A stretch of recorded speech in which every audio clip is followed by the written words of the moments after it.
Hi there, and welcome to the Curious Collective podcast. Conversations designed for the conscious community to bring awareness to those holistic practices that help us live our best life.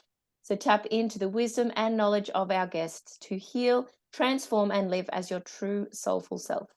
Now, I'm absolutely honored today to have with us the gorgeous Sharna Brook from Gympie Modern Hypnosis. Now, I met Sharna only 2 weeks ago for the first time. I've been following her on socials for a while at the Veterans Retreat up in Gympie, where she was running one-on-one and also group education around hypnosis. And she blew my mind. Literally, in one of the sessions that she did, I couldn't open my eyes because she was showing us how the power of the mind works and the way that she operates. And I was just like, what? You know, those moments when you feel like, no, I can't do this. This won't happen to me. And then boom. So welcome, Sharna. Please introduce yourself and also what it is that makes your heart sing. Thank you, Katie. Thank you very much for asking me to be here with you and having me here this morning with you. So I am Sharna Brook from Gympie Modern Hypnosis, and I've been doing this for around about, well, actually tomorrow, 5 years officially. So my business is 5 years old tomorrow. Nice. In that time, I've seen thousands of clients. And I think for me, the thing I like doing the most is, at the moment, I mean, it changes all the time for me, but at the moment it is quit smoking, because for me, that's where you are literally helping them to save their life. I like working with anxiety. I like working with weight loss, but at the moment, smoking is such a outdated thing and something that nobody really wants to smoke anymore. So where I'm seeing, I don't know, maybe 6 to 8 people a week just for smoking alone. After I finish with you today, I've got 2 bang back to back. I love that people are proactively looking for ways to, curb that habit and find new ways to live, and hypnosis being one that is quite effective. Yes, hypnosis is effective in 200 plus different areas, very effective in addictions, phobias, confidence, habits that you are doing that you'd rather not do. But like I was saying, smoking is the big punch. It comes in, something that they thought they couldn't stop, something that they tried so many other different ways to help themselves and nothing worked. And like you, they're just blown away. They can't understand that. Well, I don't know how that worked, but it just did. Yeah, that trusting and allowing. Yes, and that's the experience I had. That's what got me into hypnosis. So my friend had come to visit, and we'd been smoking cigarettes for 20 years, since we were 15. And I could see very quickly that, well, you're not smoking, what's going on? And she said, my husband and I got hypnotized. I said, oh, come off it. So someone's just said some gibbly gock at you and you just stopped smoking. Come on. But what was it like? And she said, I don't know. I can't explain it, but it was amazing. I tried everything else. Nothing worked. But my husband and I haven't had a cigarette all week and we feel amazing. Well, I'll ring you in a week and then we'll see how you're going. Rang her in a week, still the best thing ever. Okay, I'll ring you in a month. Rang her when that month was up. And she's saying, I can smell, I can taste, just you've got to do this. So I took the plunge and went to see the same hypnotherapist that she saw. And you could have knocked me over with a feather when I've realized that, wow, this actually worked. That's fantastic. So mind-blowing stuff. And from there, moved into studying it myself. And here we are today. Because you're like, I can create significant change with this. This is amazing. Yeah, you found that pull, that intuitive pull. I was already studying psychology at uni, and it really wasn't what I was looking for. It's sort of more that talk therapy, and you're bringing things up from the past, and it doesn't have that instant change work. So I pulled away from there and into this wonderful world, and very, very glad I did. And we all are too. Thank you so much it's great when people that are so passionate about what they do enter this field. And from watching you speak the couple of weeks ago, I can just feel the passion running through your veins. Can you explain to ask the listeners how hypnosis works and your take on it, sort of in layman's terms, so we can all understand? Yeah, that's a good way of putting it, because we all interpret it differently. So the way that I interpret it is, I imagine that the mind is a bit like an iceberg. You've got the part that would stick up above the top of the water and the big part below the water.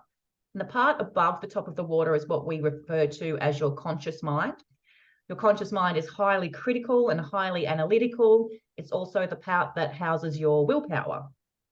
But the part underneath the water is your subconscious mind. It's 94%. So the conscious mind is 6% and the subconscious mind is 94%. That's a significant difference.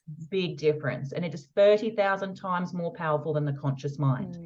So even though we can be saying in our conscious mind, I'm not going to be eating chocolate tomorrow, the willpower lives in the part of the mind that deletes the negative word. So when we say, I'm not eating chocolate, we hear chocolate, chocolate, chocolate.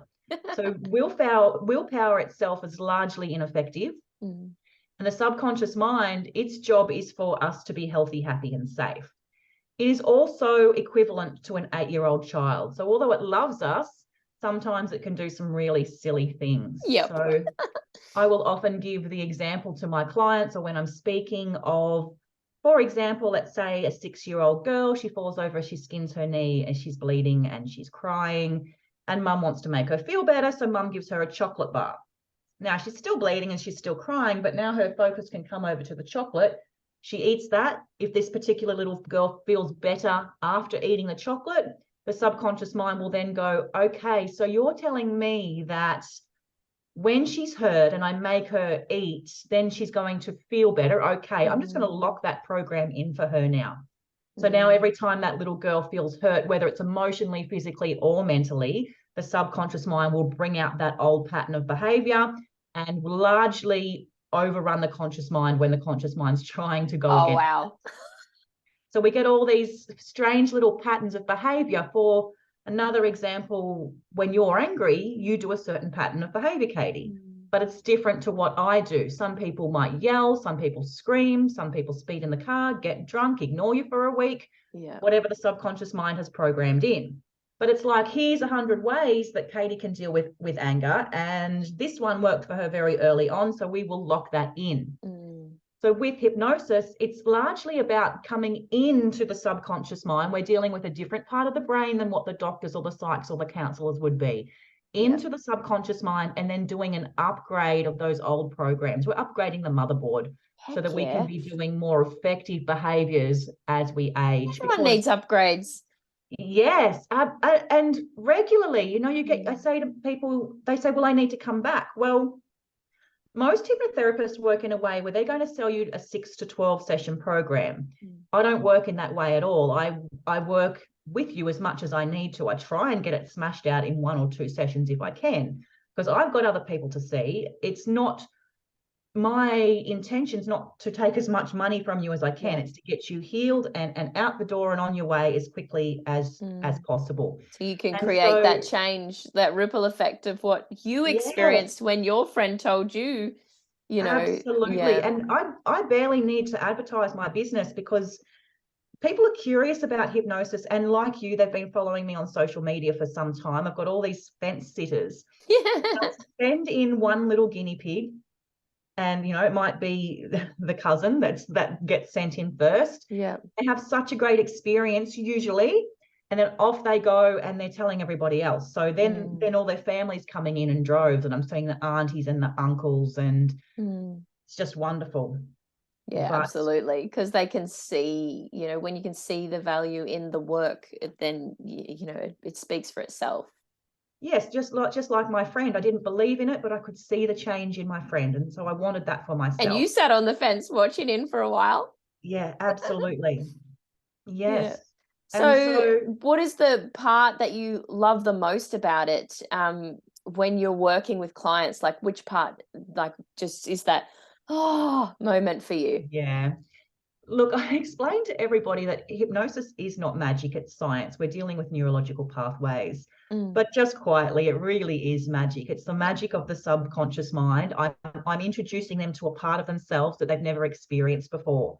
So in a very large part, I will ask the body to move. A big part of my work is I say to them, I do not want you to move your hand. I don't want you to move it, and I don't want you to stop what's about to happen from happening.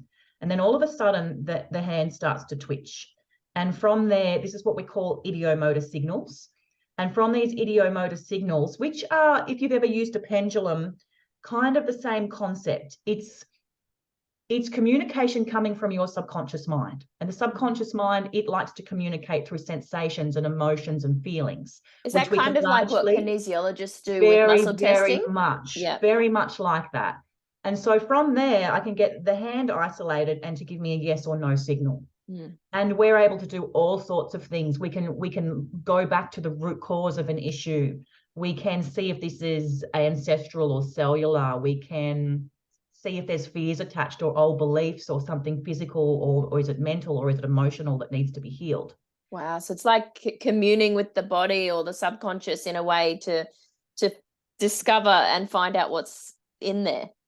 Very much. So Gympie Modern Hypnosis, the modern part of it, is that I'm using a combination of neurolinguistic programming, coaching, Reiki, energy healing, hypnosis. A lot of it I've been trained for, and a lot of it I'm just intuitively know that I have to do this for this person. I love that so much. And every person would be so different because it's whatever they need at that time. Yeah. It's just so much fun because no session's ever the same. I can't pre-plan for a session because I don't know what's going to be presented and I don't know what's going to come up.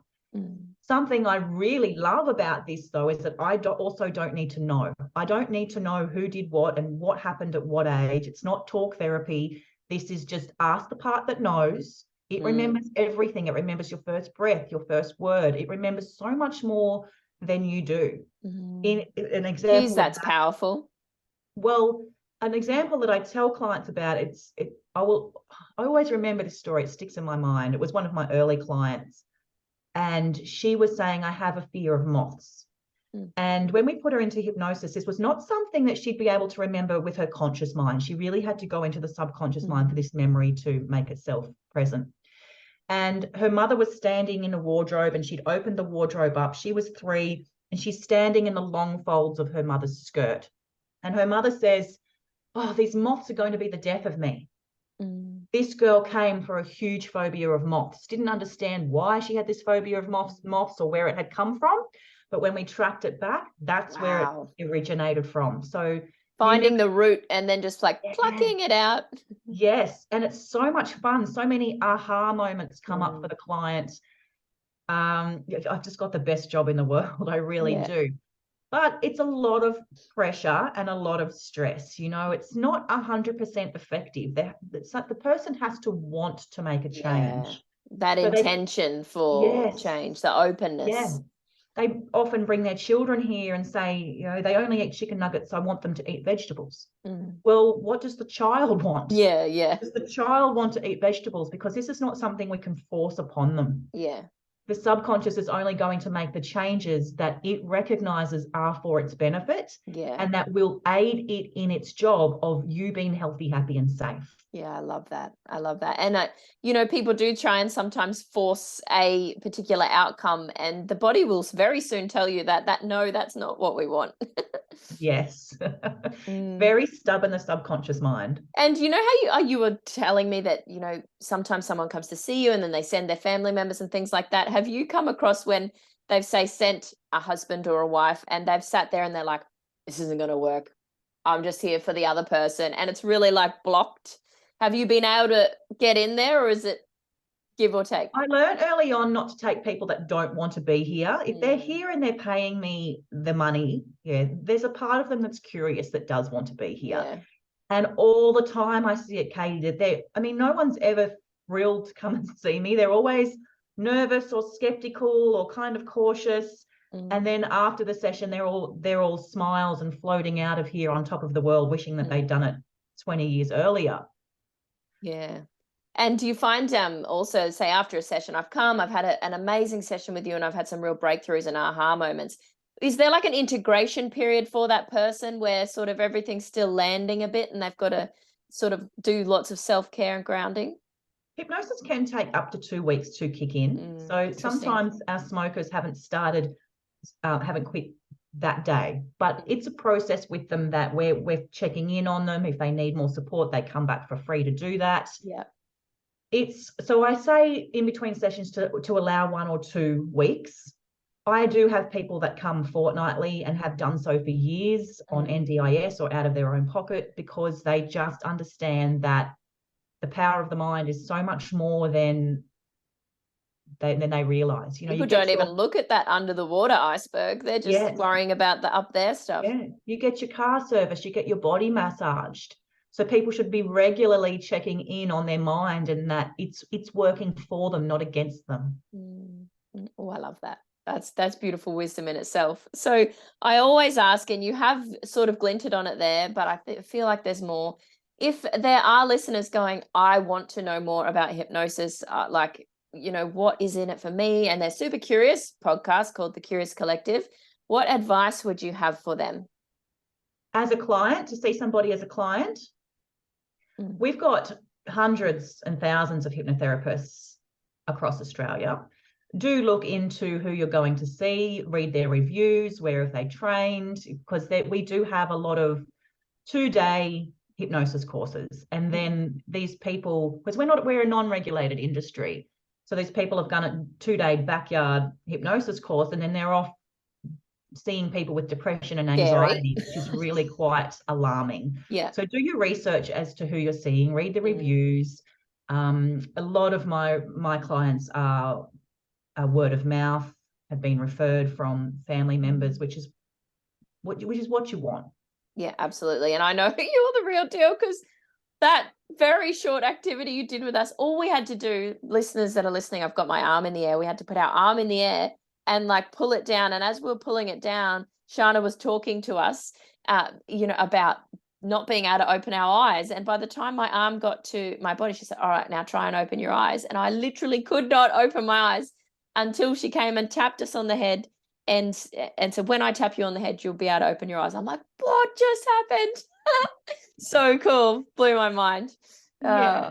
There's a little bit of stage hypnosis fun. Yeah, and you've done that as well, haven't you? You've done the stage that. Yeah, the purpose for training in stage hypnosis, because it's two completely different kettles of fish, stage hypnosis and hypnotherapy. Yeah. And I did the stage hypnosis so that I could get into the high schools, put on a show, capture the teens' attention and imagination, and then talk to them about the importance of how hypnotherapy can help with confidence and motivation. What a great idea to do it that way, like really speaking to them. So much fun. It really is. But not everybody can be hypnotized to that degree like you were with your eyes locked. Not 100% of people can do that. It's 15% of people. So you saw in that group that there was about 8 that absolutely could not open their eyes. There, I mean, you wouldn't have seen because you didn't have your eyes open. So we had about 40 people there, I think, and there was 20 that just straight away went, well, no, my eyes are open. There was 10 that kind of, okay, now my eyes are open. They struggled a little bit and then they popped open. And then there was those of you that didn't have a chance of. Is that the more suggestible mind? Like, what's the difference between us? Yeah, so you've got a higher level of suggestibility, which means you're a perfect candidate for hypnosis, for your subconscious mind to take on those suggestions that are given that it wants to take on. Open to receive. Yes. And it's going to weigh it up. You know, if I make these changes, is it going to make my job of Katie being healthy, happy, and safe easier?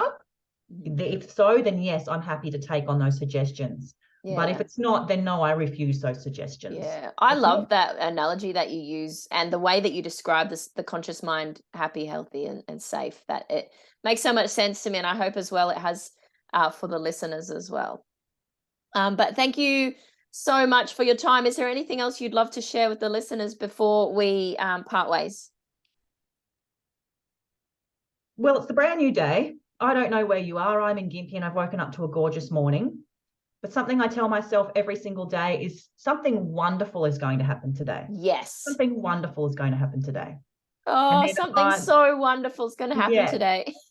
And then my mind is looking for that something wonderful all day long. So my wish to you, viewers, is I hope something wonderful happens for you today. Oh, best ever. Thank you so much, Sharna, for your time, your energy, and all that you do for all the clients that you see in this world. We appreciate you. Thank you so much for having me, Katie. Thank you for listening, everybody. Bye.